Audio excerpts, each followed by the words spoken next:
পৰ্বতজোৰা উত্তৰ পূৰ্বাঞ্চলৰ সংখ্যালঘু ছাত্ৰ সন্থা চমুকৈ নেমজোৰ সাধাৰণ সভাৰ জৰিয়তে নেমজোৰ পৰ্বতজোৰা ক্ৰীড়া সমিতি গঠন।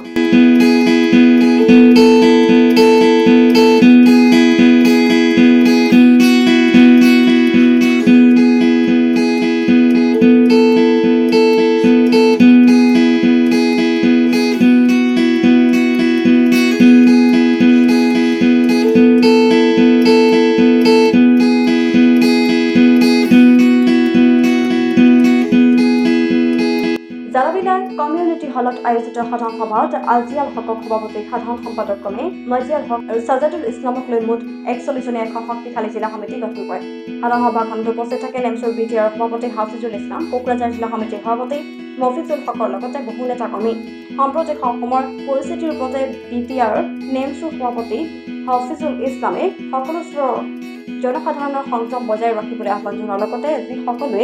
অগণতান্ত্ৰিক কাম আৰু মন্তব্য কৰে অসমৰ ভাতৃত্ব বিনষ্ট কৰিব বিচাৰে আছে এই সকলোকে অতি সোনকালে আইনগত ব্যৱস্থা গ্ৰহণ কৰাৰ বাবে মুখ্যমন্ত্ৰী আৰু আৰক্ষী সঞ্চালকগৰাকীক আহ্বান জনায়।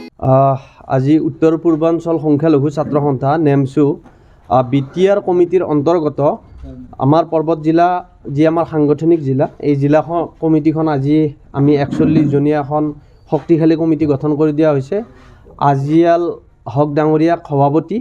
আৰু ছাজাৰুল ইছলাম মজিয়াল হকক লৈ পেলাই এখন শক্তিশালী আমি কমিটি গঠন কৰি দিছোঁ বিটিআৰ সমিতিৰ তৰফৰ পৰা।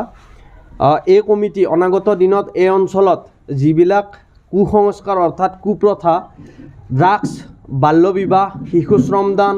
ধৰ্ষণ ইত্যাদি বিভিন্ন দিশ আচলতে ইয়াতে এই অঞ্চলত নাইকিয়া কৰাৰ ক্ষেত্ৰত, শিক্ষাৰ ক্ষেত্ৰত এক জাগৰণ সৃষ্টি কৰাৰ কাৰণে আচলতে এই কমিটিখনক আমি দায়িত্ব দিছোঁ কাম কৰাৰ কাৰণে, যাতে বিভিন্ন জাতি জনগোষ্ঠীৰ লগতে সংখ্যালঘু জাতিটোক কেনেকৈ শিক্ষাৰ জৰিয়তে আমি আগুৱাই নিব পাৰোঁ এই ক্ষেত্ৰত বিশদভাৱে তেখেতসকলক আমি জনাইছোঁ আৰু তেখেতসকলে এই অঞ্চলত হৈ থকা সামাজিক ব্যাধিবোৰৰ ওপৰত যাতে অনাগত দিনত সজাগতা সভাৰ জৰিয়তে আমাৰ মাজত চলি থকা যিবিলাক আচলতে অপৰাধজনিত কামবোৰ কেনেকৈ আমি দূৰ কৰিব পাৰোঁ, কেনেকৈ আমি নাইকিয়া কৰিব পাৰোঁ, আমাৰ মাজত ভাতৃত্ববোধ কেনেকৈ সৃষ্টি কৰিব পাৰোঁ, বিটিআৰত এই অঞ্চলত হৈ থকা সমস্যাসমূহ কেনেকৈ আমি সমাধান কৰিব পাৰোঁ, এক বিশদভাৱে আলোচনা কৰি কমিটিটোক দায়িত্ব দিয়া হৈছে। অনাগত দিনত সংখ্যালঘু জাতিটোৰ লগতে বিভিন্ন জাতি জনগোষ্ঠীক লগত লৈ পেলাই ঐক্যবদ্ধভাৱে সমন্বয় সৃষ্টি কৰি আমি আগুৱাই যোৱাৰ এটা যিটো চিন্তা চৰ্চা, সেই চিন্তা চৰ্চা লৈ পেলাই আমি কিন্তু এখন শক্তিশালী কমিটি পৰ্বত জিলা কমিটি গঠন কৰি দিয়া হৈছে। এই সংবাদ মাধ্যমত